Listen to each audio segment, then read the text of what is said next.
చేసే స్తోత్రాల మీద ఆశ్రయుడయ్యాడు. విషాదకర సంఘటన ఏంటంటే మనం చేసే ఆరాధన చాలాసార్లు అనుకుంటాము worship is the last option అనుకుంటాం. దయచేసి ఒక మాట చెప్తాను, నీ జీవితంలో బ్రేక్ త్రూ స్టార్ట్ అవ్వడానికి ఫస్ట్ ఆప్షన్ ఏందండి? ఫస్ట్ ఆప్షన్ ఏంది? మనం ఆరాధన ఏం చేస్తాం? లాస్ట్కి నెడతాం. లాస్ట్కి అన్ని వర్కౌట్ కాకపోతే అప్పుడు ఏం చేస్తామండి? లాస్ట్కి. విషాదకర సంఘటన చెప్తాను, మనకు ఆరాధించడానికి కొరకు ఏదో ఒక మేలు జరిగితే తప్ప ఆరాధించలేని దుస్థితిలోకి వెళ్ళిపోయాం మనం. బైబిల్ సెలవిస్తే సత్యం చెప్పాలని ఆశపడుతున్నా. చూడండి, 1 Thessalonians 5:17 రాస్తుంది. 1 Thessalonians 5:17 క్విక్లీ అందరం కలిసి చదువుకున్నాం. 1 Thessalonians 5వ అధ్యాయం 17 వచనం. 1 Thessalonians 5:17 అందరం కలిసి త్వరగా 18 చదువుకుందాం. 18 రండి, ప్రార్థన ఉంది. 18 చదువుకుందాం, అందరం కలిసి చదువుకుందాం. ప్రతి విషయము నందును 1 Thessalonians 5:18 కలిసి 5:18 1 Thessalonians chapter 5:18 all of us together అందరం కలిసి చదువుకుందాం. ప్రతి విషయము నందును కృతజ్ఞతాస్తుతులు చెల్లించుడి, ఇలాగు చేయుట యేసుక్రీస్తు నందు మీ విషయంలో దేవుని చిత్తం. ఇంగ్లీష్లో చూడండి ఎంత బాగా రాస్తుంది. In everything give thanks. దయచేసి వినండి, ఫార్ ఎవ్రీథింగ్ గివ్ థ్యాంక్స్ అని రాస్తుందా? ఇన్ ఎవ్రీథింగ్ గివ్ థ్యాంక్స్ అని రాస్తుందా? ఫర్రా ఇన్నా ఇన్నో ఫర్రా ఇన్నా త్వరగా చెప్పండి. ఫార్ ఎవ్రీథింగ్ గివ్ థ్యాంక్సా? ఇన్ ఎవ్రీథింగ్ గివ్ థ్యాంక్సా? ప్రతి విషయము కొరకు కృతజ్ఞతాస్తులు చెల్లించమన్నాడా? ప్రతి విషయము నందు కృతజ్ఞతలు చెల్లించమన్నాడా? చాలా అర్థం ఉంది ఇంట్లో. ఇన్ ఎవ్రీథింగ్ అంటే ఏం తెలుసా? మనం ఎక్కడున్నా, ఎలాంటి పరిస్థితులు ఉన్నా, అది లేమి కావచ్చు, కలిమి కావచ్చు, ఆరోగ్యం కావచ్చు, అనారోగ్యం కావచ్చు, నిందలు కావచ్చు, ప్రఖ్యాతులు కావచ్చు, లేదా ఏ పరిస్థితి అయినా సరే ప్రతి విషయము నందు దేవుని ఏం చేయాలి? ఆరాధించాలి. In everything give. నాకు ఒకవేళ అనారోగ్యము న్యూస్ వచ్చింది అనుకోండి, దాంట్లో ఏం చేయాలి? నేను అట్లట్టే చేస్తామని అంటారా? ఇన్ ఎవ్రీథింగ్ గివ్ థ్యాంక్స్ అంటే ఏంటండి? ఇన్ ఎవ్రీథింగ్ అంటే ఏంది? ప్రతి విషయంలో దేవుని ఏం చేయాలి? ఆరాధించాలి. ప్రతి విషయం కొరకు కాదు, ప్రతి విషయము నందు, అందులో ఉండి కూడా నేను దేవుని ఏం చేస్తాను? ఆరాధించగలను. అలా ఆరాధించినప్పుడు దయచేసి గమనించండి, పరిశుద్ధాత్మ దేవుని కార్యము ఆ కాడిని ఏం చేస్తుంది? విర్రగొట్టేస్తుంది. ఎందుకండి అంతనా మేలికే పాటలో కింద చూస్తే ఒక్కడు కూడా పాజిటివ్ ఉండదు. 7 చరణాలు 7 ఏముండే? అన్నీ నెగిటివే. ఆస్తులే పోయినా, కన్నవరే కనుమెరిగిన, ఊపిరి బరువైన, గుండెలే పగిలి, అన్నీ చదువుకుంటే ఒకరోజు చెప్పినాడు కదా, బహుశా చెప్పినాడు. వస్తే ఒక సేవకురాలు, పెద్ద సేవకులు వచ్చి అడిగింది నన్ను, ఏంటయ్యా ఆ శరీరం అన్నీ నెగిటివే రాసావని. ఆ పాట అంటేనే భయం అవుతుంది నాకు అనింది. దానిలో ఒకటన్నా పాజిటివ్ లేదు దాంట్లోనే. ఓ మాట చెప్పాలని ఆశపడుతున్నా, ఎప్పుడైతే ప్రతి విషయంలో దేవుణ్ణి ఆరాధించడం ఆరంభిస్తామో ఆటోమేటిక్ అభిషేకం వాడు ఏమవుతుంది? విడుదలవుతుంది.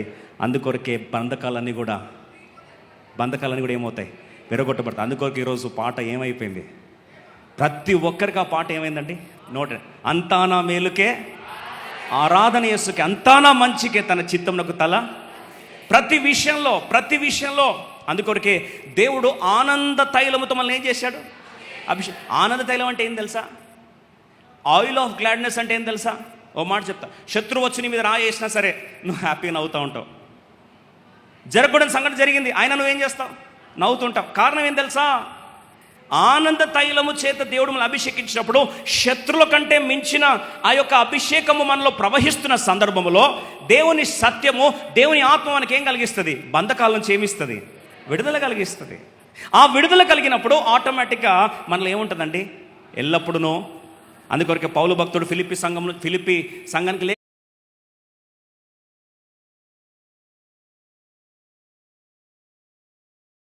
రాస్తున్నాడు, జైల్లోంచి రాస్తున్నాడు అండి. అది లైఫ్లో ఫ్యాగ్ ఎండ్ ఆఫ్ మూమెంట్. ఇంకా జీవితంలో ఆరోగ్యం అంతా క్షీణించిపోయింది. అక్కడ రాస్తుంటాడు, అన్ని విషయంలో కృతజ్ఞతలు చెల్లించడి అని చెప్తూ మరలా చెప్పుతును, యెహోవా యందు మీరు ఏం చేయాలి? ఆనందించి. మరలా చెప్పుతును, ఆనందించి. మరలా చెప్పుతును, ఆనందించి. ఆనందాభిషేకం, ఆనంద తైలాభిషేకం. ఈరోజు ప్రతి చిన్నదానికి డిసప్పాయింట్ అయిపోతున్నాం, ప్రతి చిన్నదానికి ఫ్రస్ట్రేట్ అయిపోతున్నాం, ప్రతి చిన్నదానికి బ్రేక్ అయిపోతున్నాం. అంటే నీలో ప్రవహించేది ఆనంద తైలం కాదు, భారభరితమైన ఆత్మ. భారభరితమైన ఆత్మకి విరుగుడైందంట స్తుతి వస్త్రం. దయచేసి ఈ మాట చెప్పండి. స్తుతి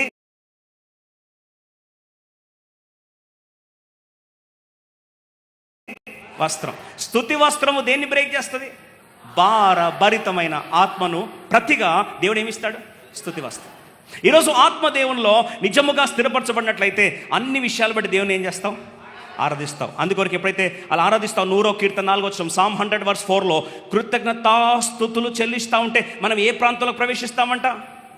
కృతజ్ఞతార్పణలు చెల్లించుచు ఆయన గుమ్మములో ప్రవేశించుడి, కీర్తనలు పాడుచు ఆయన ఆవరణములలో ప్రవేశించుడి, ఆయన స్తుతించుడి, ఆయన నామమును. ఈరోజు అడుగుతున్నా, ఏ అంధకార చీకటి శక్తులు, ఏ సమస్యలు, ఏ వేదన ఈరోజు నిన్ను ఆరాధించకుండా ఆపేసిందో, ఈరోజు బహుశా ఆ యొక్క వేదన పొందుతున్న సేనా దయ్యం పట్టిన వాడు అంటాడు, అయ్యా నాకు 6,000 దయ్యాలను పీడిస్తున్నా సరే, నన్ను వేదన పొందుతున్నా సరే, నేను బయటకు రాకుండా నన్ను ఆపేసి గాయపరుచుకునేట్టు చేసినా సరే, నా మనసులో ఏముంది? నేను ఆరాధించాలన్న తపన నాలో ఉందయ్యా. కాబట్టి నేను ఏ సమస్య అయినా సరే నేను దేవుని చేంజ్ చేస్తాను. అందుకొరకు worship will activate God's power. ఆరాధన దేవుని శక్తిని ఏం చేస్తుంది? విడుదల చేస్తుంది. అందుకొరకే enemy cannot stand before a genuine worshipper. దయచేసి గమనించండి, నిజమైన ఆరాధికుని ముందు సాతాను నిలబడడం వాని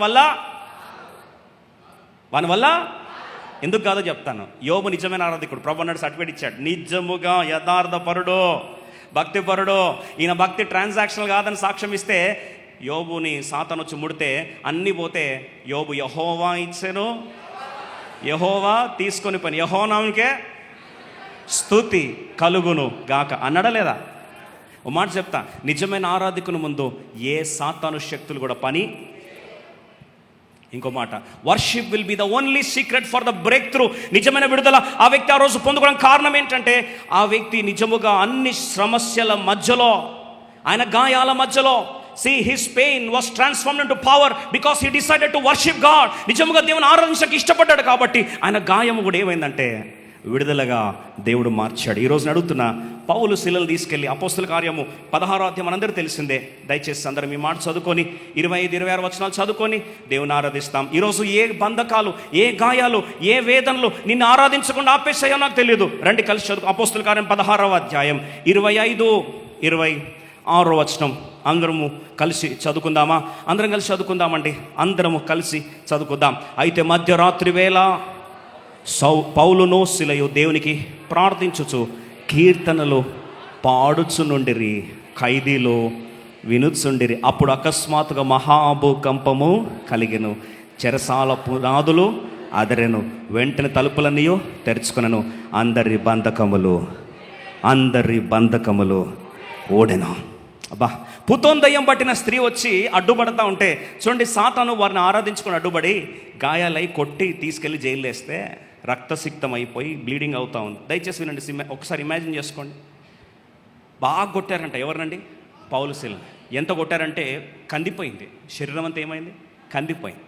కందిపోయి బ్లీడింగ్ అవుతూ చేతుల కాళ్ళు సంఖ్యలు వేసి కూర్చోబెడితే, ఇలాంటి టైంలో ప్రేయర్కి వెళ్దామని బయలుదేరిన వాళ్ళకి పడ్డాయి దెబ్బలు. ఎవరు పడ్డాయి దెబ్బలు? ప్రార్థనకు వెళ్ళుచుండగా పుతోనను దయ్యం మాకు అడ్డుగా. దయచేసి మాట చెప్తా, ఫిలిప్పీ సంఘం ఎక్కడ పుట్టింది తెలుసా?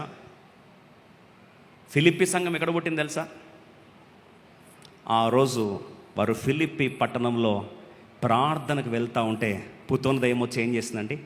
అడ్డుగా నిలిస్తే దయ్యం వెళ్ళగొడితే ఆ రోజు వారికి ఇన్కమ్ పోయిందని చెప్పి వారు పౌలు శీలను కొట్టి బంధకములు వేసి రక్తసిక్తం అయిపోయి దెబ్బలు బాగా తగిలి తీసుకెళ్ళి పడేస్తే ఎక్కడికక్కడ చైన్లు వేసి పెడితే అక్కడ పౌలు శీలలు ఫస్ట్ ప్రార్థన స్టార్ట్ చేసి కీర్తనలు పాడుతూ ఉన్నారంట. ఖైదీలు ఏం చేస్తున్నారు?